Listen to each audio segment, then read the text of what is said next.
বিবির কাছে গেলা, যাওয়ার পর দরজা বন্ধ করলা, পর্দা ফালাইলা, এরপর আল্লাহ প্রদত্ত ভালোবাসা তোমাদের মাঝে সম্পর্ক কায়েম হলো।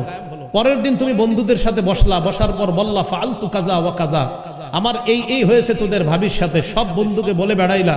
তোমাদের মাঝে কি এরকম স্বভাব কারো আছে? সাহাবারা সবাই চুপ। নারীদেরকে বললেন তোমাদের মাঝে এই স্বভাব কাদের আছে? যারা তাদের বান্ধবীদের কাছে তোমাদের স্বামীর সাথে যা হয় এগুলা বলে বেড়াও। সব নারীরা চুপ।